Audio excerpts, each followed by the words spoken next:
Well, to discuss this, I'm joined here in the studio by Bar-Yoshafat. He's the Deputy Director of the Coalesced Policy Forum and was a candidate for the New Right Party of Israel. In Ramallah, we have Mustafa Barghouti, the Secretary General of the Palestinian National Initiative Party.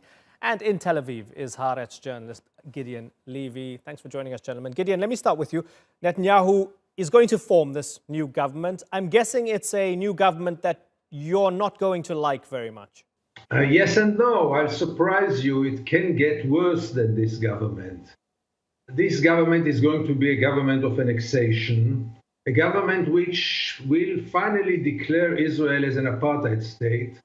And this has some advantages, not only disadvantages, because the masquerade will be over, as Israel will be declared as having no intention whatsoever to put an end to the occupation, as the occupation will be declared as a permanent phenomena, and as it will be very clear that under the rule of Israel there will be two classes, one Jewish which will gain all the rights and the other one which will have no rights whatsoever.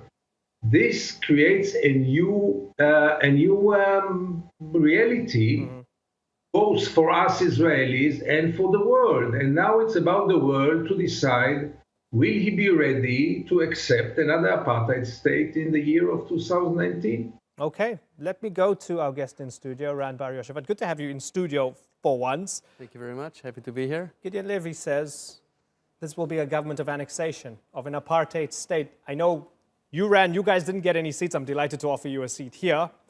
You're on the right. Is that what this government will be, that right-wing government? Annexation, apartheid? I'm not that optimistic about Israel implementing the Israeli law over Judea and Samaria, what you refer to as West Bank.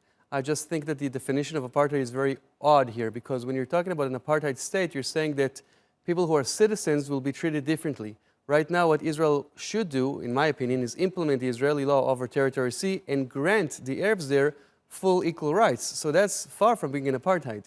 In Israel proper, no one is arguing that the Arabs don't have full equal rights as the Jews. People are saying that the Arabs in Judea and Samaria don't have the same rights as Jews in Tel Aviv, but that's because they're not citizens. If you're going to implement the Israeli law, you're doing the exact opposite. You're saying the Jews and the Arabs in Territory C will be full equal Israeli citizens. The reason why Israel cannot implement the Israeli law over Territory A and B right now is because, one, we have the Palestinian Authority, which in my concept it's a terrorist organization, and because you have 2 million Arabs living there, and Israel is worried about the demographics.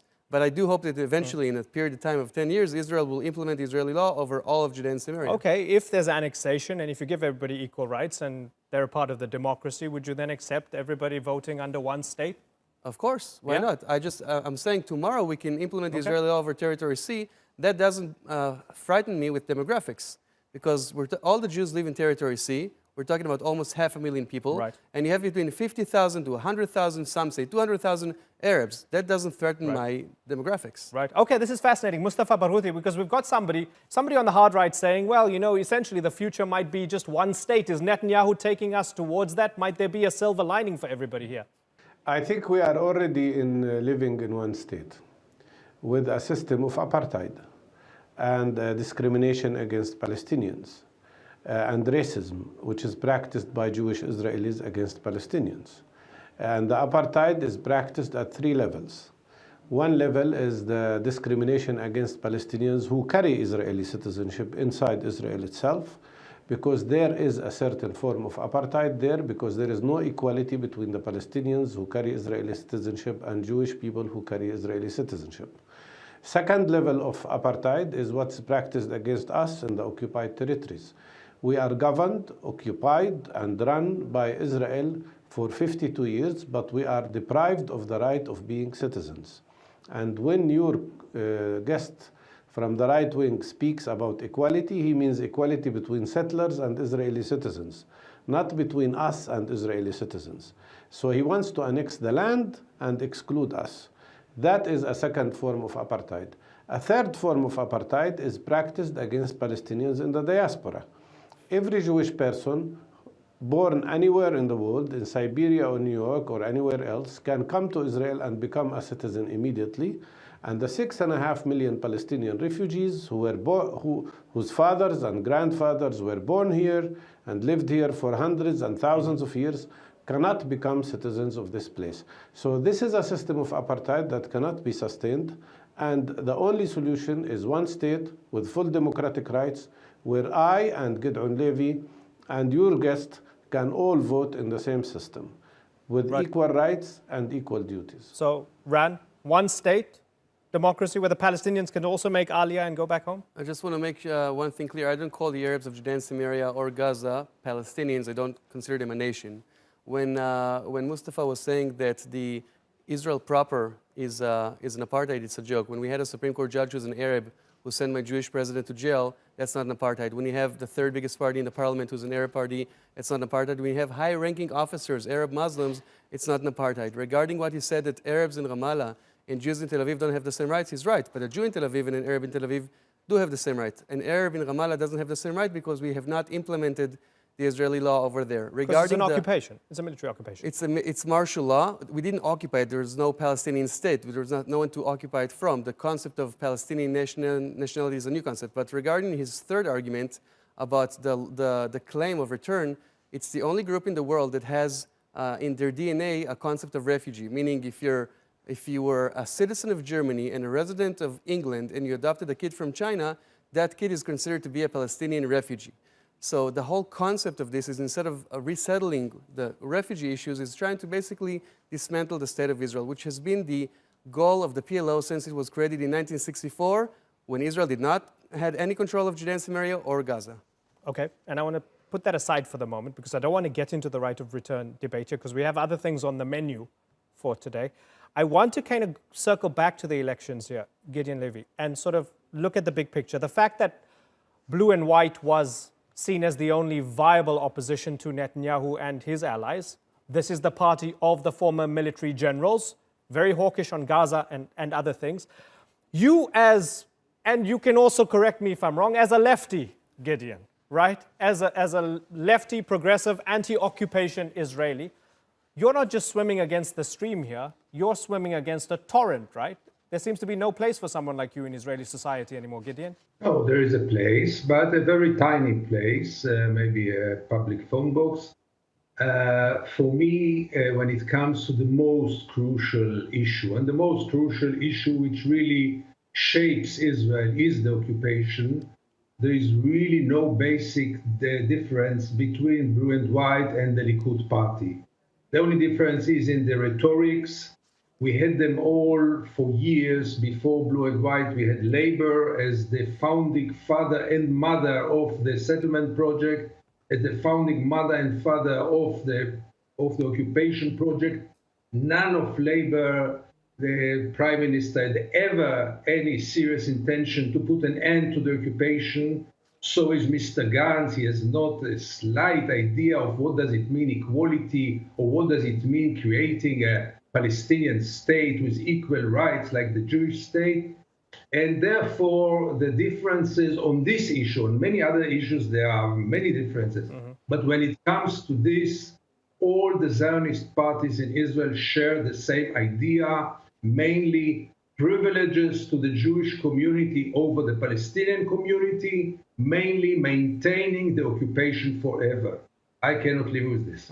Mustafa Barghouti, as somebody who has seen a lot and has lived through a lot in different Israeli governments, and I remember talking to you, interviewing you when Ehud Olmert was Prime Minister of Israel, for example. Do you prefer Netanyahu and his Yisrael Beitenu and Shas allies, for example, rather than someone like Ehud Olmert and his Labour liberals? Do you prefer that to be the leadership of Israel? I prefer clarity. And maybe Netanyahu these days represents clarity, and your guest as well, because they clearly defend the system of apartheid and the system of racism. And in my opinion, there is no big difference between Gantz and Netanyahu, by the way, because both of them represent the same ideas of no place for Palestinian statehood, no place for compromise. Palestinians originally wanted a one-state solution, and they were pressured by the international community to accept that horrible compromise of two-state solution. And we accepted it at our expense. Yet now Israel is compromising the compromise. So we have no option but to go back and say, okay, you don't want to allow us to have our own state in West Bank and Gaza, which your guest insists to call Judea and Samaria, then let's live together and be in one state. And it's not true what he said, that there is no apartheid against Israeli Palestinian citizens, because the Jewish law, which was passed by the Knesset, is very clear. It says that self-determination is exclusive for Jewish people. It excludes 20% of the population who are Palestinians. The Jewish law also provides for a statement that Netanyahu repeated many times during the election campaign, that Israel is not a state of all its citizens, but a state of Jewish people only. Well, we are equal in numbers today. If you include West Bank, Gaza, and Israel, together, Palestinians and Israelis are exactly the same numbers. Israeli Jewish people and Palestinians. So how can you have a country, Palestine, which is exclusive for Jewish people and exclude 50% of the population?